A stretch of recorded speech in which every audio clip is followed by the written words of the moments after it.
Yeah, just a quick review of the Callaway Golf Men's Strata Complete Set.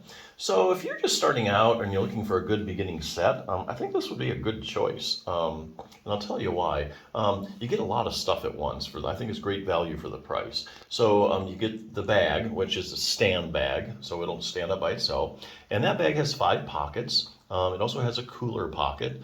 You keep things cool in there. It has a rain hood, and it also has this backpack strap system so you can carry it over your shoulder if you want to. So what do you get in the bag? Well, you get a lightweight 460cc forged driver. You get a hybrid. You get a putter. You get a fairway wood, and then you get 5 stainless steel irons. So as you can see, yeah, it's a pretty darn good set. If you want to start out, for the pros, yeah, maybe not so much, but maybe you just don't want to invest a lot, but you want to start playing golf, I think this would be a really good set. It's one of the most popular ones out there. Now, I will have to tell you this, golfers have a high rate of shoulder problems and rotator cuff issues. So another thing I want to bring up is the 6-minute torn rotator cuff solution for seniors. And you even forget that for seniors, because it's just the program, even high-level athletes can use it.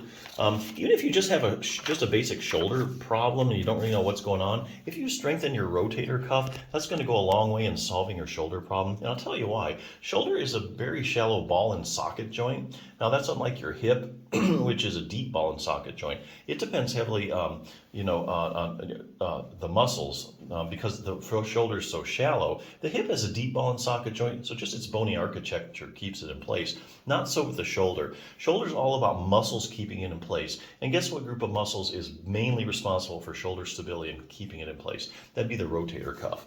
So that's why if you strengthen your rotator cuff, you get a lot more stability. Other shoulder problems tend to go away. But yeah, real briefly, or if you have a tear, this is a great resource. It starts out with all the anatomy and stuff. Has a great question and answer section. What are the symptoms of a rotator cuff tear? Well, any arm maneuvers that might indicate I have a tear? What imaging tests are used? Just all the stuff you always kind of wonder about. Here's a good one. I have a rotator cuff tear and I'm having a lot of pain. I need surgery, right?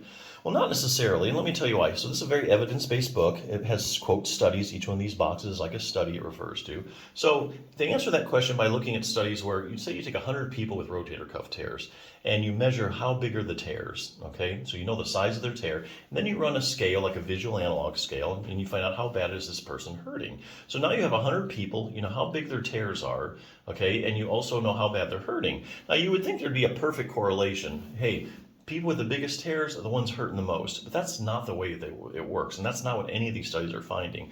What they find is there are people walking around with big old tears that are hardly hurting, and likewise there's there's people with small tears that are hurting a lot. And then you got these group of people, another group they're finding is people that have tears and have no pain at all. So you have these asymptomatic, so it's entirely possible to walk around, have a rotator cuff tear, and be asymptomatic.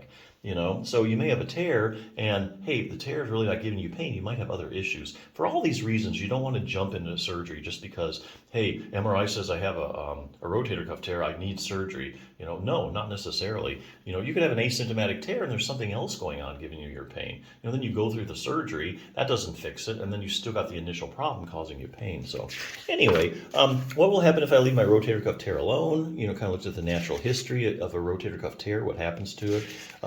Does having a rotator cuff tear set me up for arthritis? Here, perhaps the best question, how does exercise compare to surgery when it comes to treating a torn rotator cuff? So here again, evidence-based book, the only way you can scientifically answer that is looking at the randomized controlled trials.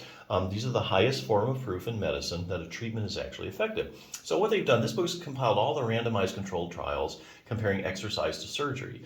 So let's say you take 100 people with a rotator cuff tear, and 50 you randomly assign to surgery, and the other 50 you randomly assign to a good exercise program. And then you follow them over time. You follow them over like 6 months, a year, 2 years, 5 years. There are some really good long-term follow-up studies.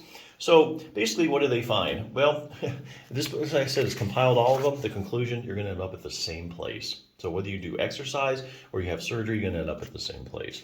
So anyway, they have an exercise program. It's 3 different levels. Like if you can hardly move your arm, you start at level 1. If you have a high-functioning shoulder and you just want to prevent a rotator cuff problem, you do the 3rd level. But yeah, lots of good stuff to do, especially for golfers. They run into a lot of shoulder issues. But hey, look, if you're looking for a beginning set, I think this is great and very popular. So definitely check it out.